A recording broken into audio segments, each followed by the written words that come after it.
तनोतुनः सदाशिवम। मैं आचार्य शिवेंद्र मिश्र। अभी जो वर्तमान का समय है, विभिन्न प्रकार के झंझट आपको देखने को मिल रहे होंगे।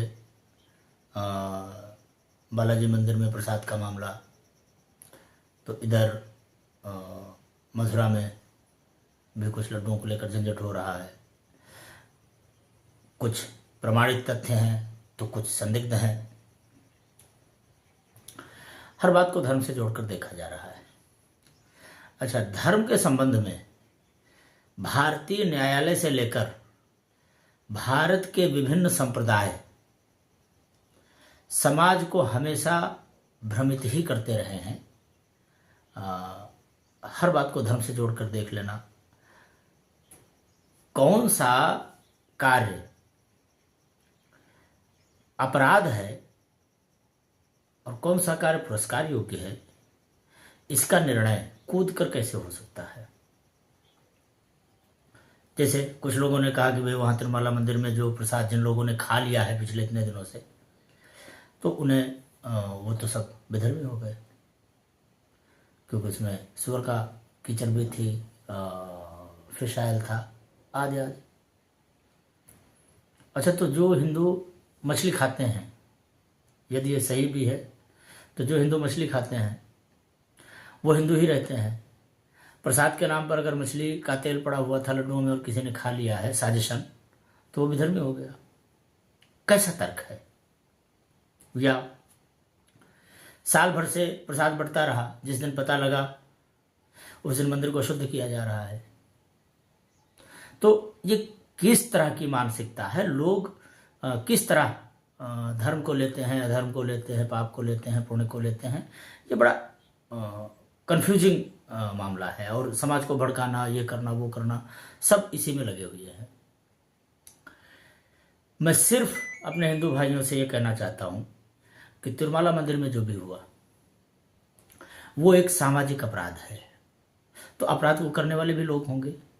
जिन लोगों ने वो अपराध किया उन्होंने कोई आध्यात्मिक स्तर पर नुकसान कर दिया हो किसी का, ये तो व्यर्थ की बात है। क्योंकि आध्यात्मिक स्तर पर जब तक हम स्वयं कोई गलती नहीं करते हैं जानबूझकर, तब तक वो गलती की श्रेणी में आती नहीं है। इसलिए पाप तो उसी को कहते हैं जो जानबूझकर किया जाए। अनजाने में हुआ कोई भी काम, वो ना तो पाप की श्रेणी में आता है, ना अशुद्धि की श्रेणी में आता है।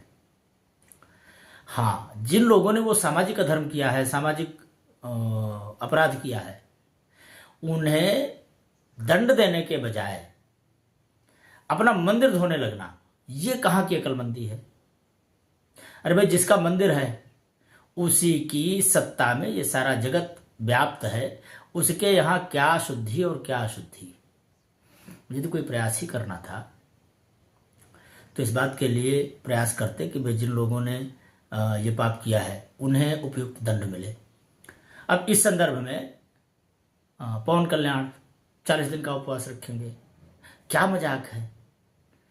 कितना भोला और कितना बेवकूफ़ है हमारा हिंदू समाज, जो ऐसे बयानों पर यकीन कर लेता है। और ये उपवास रखेगा, ये खुद सुबह से शाम तक मछली खाता होगा, अब वो उपवास रखेगा, किस बात का उपवास। और तुम्हारे उपवास रख लेने से क्या उन अपराधियों को दंड मिल जाएगा? क्या तुम्हारे उपवास रख लेने से जिन लोगों को लगता है कि हमारे मुंह में मांस चला गया है, हमारे मुंह में चर्बी चली गई है, मैं अशुद्ध हो गया हूं, वो सारे शुद्ध हो जाएंगे? हमेशा हिंदुओं के साथ इसी तरह का मजाक होता रहा, इसलिए क्योंकि हिंदू है ही मजाक के लायक। और नहीं तो इतनी सी घटना पर इसमें कोई भी आध्यात्मिक हानि नहीं हुई। आपको जानबूझकर साजिशन जो चीज़ खिलाई गई है उससे आपका कोई नुकसान नहीं हुआ, और इस तरह की भ्रामक और मूर्खतापूर्ण कल्पना के कारण ही आज जो इतना बड़ा मुस्लिम समुदाय तुम्हारे यहाँ कन्वर्टेड है, सब इसी बेवकूफ़ी का परिणाम है।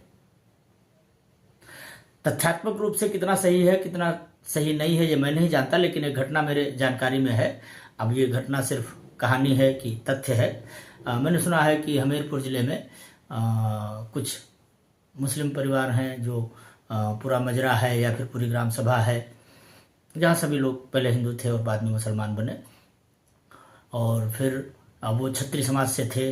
मैंने सुना है कि कृपात्री जी महाराज उनके यहाँ गए थे कि भाई हम आपका शुद्धिकरण करके फिर से हिंदू धर्म में आपको वापस ले लेंगे। तो उन लोगों ने एक प्रश्न पूछा था करपात्री जी से कि भाई ठीक है, हम चाहते तो हैं, वैसे तो हम गाय भी पालते हैं, तुलसी भी लगाते हैं, हम मुस्लिम तीज त्यौहार भी मनाते हैं, तो हिंदुओं के तीज त्यौहार भी मनाते हैं, क्योंकि हम जानते हैं कि हम हिंदू ही थे।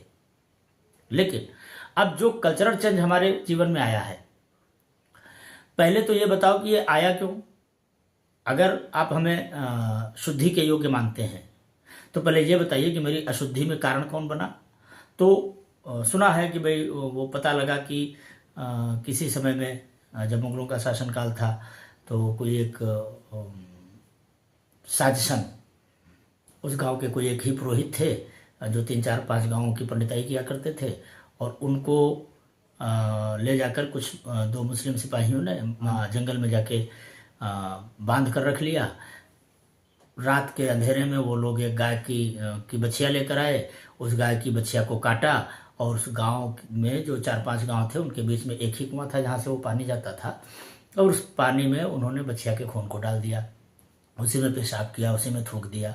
ये सारा काम उन्होंने किया और पंडित जी को सब कुछ दिखाते भी रहे। सुबह 4 बजे उन्होंने पंडित जी को लादा और लेकर निकल गए।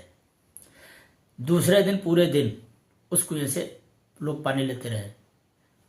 सामान्य सी बात है, किसी कुएं में कहीं लीटर 2 लीटर खून अगर मिल भी गया तो उसका क्या पता चल रहा था। वो सारे लोग 4-5 गांवों के लोग जो थे, उन लोगों ने उस गांव का उस कुएं का पानी पिया, और उसके बाद दूसरे दिन रात में फिर पंडित जी को वो उसी जंगल में लाए और उसी कुएं के पास रात भर उन्होंने रखा उसे, और सवेरे उन्होंने पंडित जी को छोड़ दिया। पंडित जी को कुछ नहीं कहा। दूसरे दिन पंडित जी गांव में पहुंचे, बहुत दुखी थे, और उन्होंने लोगों से बताया कि भाई ऐसा ऐसा किया गया, और अब चूंकि आप लोगों ने गाय के खून से सना पानी पी लिया है, तो अब आप सभी मुसलमान हो गए।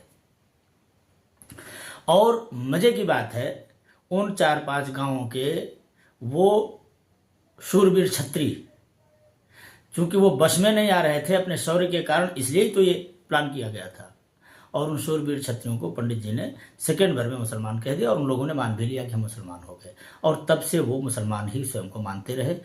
खैर, उन लोगों ने शायद वो चर्चा करपात्री जी के साथ की, और फिर उनसे पूछा कि पहली तो बात ये बताइए कि हमारा दोष क्या था। दूसरी बात, आज अगर मैं बन भी जाता हूं हिंदू, मैं स्वयं का कन्वर्जन कर लेता हूं, ठीक है, आप कह रहे हैं शुद्धि कर देंगे और आप हिंदू हो जाएंगे, ठीक है, हम अपना शुद्धिकरण कराने के बाद हिंदू हो जाएंगे, तो हम हिंदू तो हो जाएंगे, लेकिन क्या हमारी बेटियों की शादियां आप ठाकुरों में करवाएंगे? क्या हमारे बच्चों की शादियां आप ठाकुरों में करवाएंगे? क्या कुछ ऐसे लोग हैं जो हमारे यहाँ से शादी ब्याह करना शुरू करेंगे? तो मैंने सुना है करपात्री जी महाराज इस प्रश्न पर चुप हो गए। मैं जानना चाहता हूं कि वो जो हिंदू से मुसलमान बन गए, दोषी कौन था? दोषी थी वो भीड़ धार्मिक भावना, जो दरअसल धार्मिक थी ही नहीं। एक भ्रांत ब्राह्मण के चक्कर में एक पूरा का पूरा ग्राम सभा मुसलमान घोषित कर दी गई। यदि उन लोगों ने जानबूझकर, चाहे लोभ में, गांव मांस खा लिया होता तो उन्हें अशुद्ध माना जाता। अगर किसी के गले पर तलवार रखकर उसे गौमांस खिलाया गया है तो वो अशुद्ध कैसे हो गया? लेकिन हमारी हिंदू संस्कृति में यही परेशानी है कि हमने धर्म को कभी ठीक से समझा ही नहीं, हमने उपासना को ठीक से समझा ही नहीं, हम विवेकवान कभी नहीं रहे। और मुझे अफसोस के साथ कहना पड़ रहा है कि इन सब में अगर कोई सबसे बड़ा दोष है तो अशिक्षित ब्राह्मणों का, जो शिक्षित नहीं थे लेकिन पुरोहित कर्म करते रहे। तिरुमाला मंदिर के संदर्भ में भी कल तक ब्राह्मण दोषी था तो आज भी ब्राह्मण ही दोषी है। जो ब्राह्मण वहां साफ सफाई और शुद्धिकरण कर रहे हैं मंदिर का, वो सारे के सारे इस बात के लिए दोषी हैं क्योंकि वो मानते हैं कि हमारा धर्म भ्रष्ट हो गया। अरे भाई, जब तुमने अधर्म किया नहीं तो तुम्हारा धर्म भ्रष्ट कैसे हो गया? ये एक कुंठा है, ये एक कुंठा है, और ये कुंठा वहां से निकलती है और समाज में फैल रही है। और वो जो पवन कल्याण है उसको अपनी सत्ता से मतलब है। इतना धर्म भीरू और इतना भ्रांत हिंदू समुदाय कैसे अपने धर्म की रक्षा करेगा, कैसे अपने निष्ठा में निष्ठित रहेगा, ये बड़ा प्रश्न है। ये सिर्फ इतनी छोटी सी बात नहीं है। कोई ज़बरदस्ती आपको आपके गले पर तलवार रखकर या फिर आपकी बेटी को कैद बनाकर उसका बलात्कार करने का भय दिखाकर आपको गाय का मांस खिला दे और आप स्वयं को पथभ्रष्ट मान लेंगे। इतना ही कमजोर है हमारा सनातन धर्म। आपने धर्म को समझा क्या? आपको किस तरह से धर्म समझाया जाता है? ये जितने भी संप्रदायवादी लोग हैं, वो चाहे वैष्णव हों, शैव हों, शाक्त हों, गणपत्य हों, सबने आपको धर्म के नाम पर व्यामोहित ही किया है, सबने आपको धर्म के नाम पर डराया ही है। आर्य समाज से मैं इत्तेफाक नहीं रखता हूं, लेकिन बहुत सारी बातें उनकी हैं जो यकीनन बड़े मतलब की हैं। हालांकि वो सिद्धांत विहीन बात करते हैं तो ठीक है, वो थोड़ा सा गलती तो करते हैं, वो शास्त्रों को ठीक से समझ नहीं पाते, इसलिए उन्होंने गलती की। लेकिन व्यावहारिक स्तर पर कई बातें उनकी ऐसी हैं जो बिल्कुल ठीक है। कितना कमजोर है तुम्हारा धर्म? तुम्हारे साथ कोई जोर जबरदस्ती करके कुछ भी तुमसे करवा ले और उसके बाद तुम खुद को ही पापी मान लेते हो। आपने जिसने तुम्हारे साथ जोर जबरदस्ती की थी उसका प्रतिकार क्यों नहीं किया? और ठीक है, जिस समय आप मजबूर थे, आप नहीं जान पाए, और जब जान पाए तब आप जानते हैं सनातन धर्म क्या है? गोस्वामी जी ने कहा है, हरिहर निंदा सुने जे काना तिन्हि पाप गोघात समाना। और जानते हो ऐसे लोगों के लिए कहा क्या है? उन्होंने कहा है, काटिए जीभ तास जो बसाई। अगर तुम्हारे बस में हो तो ऐसे लोगों की जान ले लो। जी हाँ, यही है सनातन धर्म, यही है हिंदू मान्यता कि जो आपकी निष्ठा के साथ, जो आपकी श्रद्धा के साथ खिलवाड़ करे, उसकी जान ले लेना, उसकी जुबान काट लेना, अंग भंग कर देना, उसने जिस अंग से वो पाप किया हो वो अंग काट लेना, ये है हिंदू संस्कृति। और अगर आपका बस नहीं चलता है तो आप खामोश होकर निकल जाइए, उस बात की चर्चा ही मत करना। आप धार्मिक उन्माद फैलाने के चक्कर में लाखों करोड़ों हिंदुओं को मानसिक रूप से पीड़ित कर रहे हैं। ये हिंदू ऐसा रहा नहीं है कभी कि ये प्रतिकार कर सके, प्रतिशोध ले सके। ये हमेशा खुद को ही कुंठित और अधर्मी मान लेता है। हिंदू संस्कृति के पराभव में, हिंदू संस्कृति के फॉलोअर्स जो कम हुए हैं, वो इसी कुंठा का परिणाम है।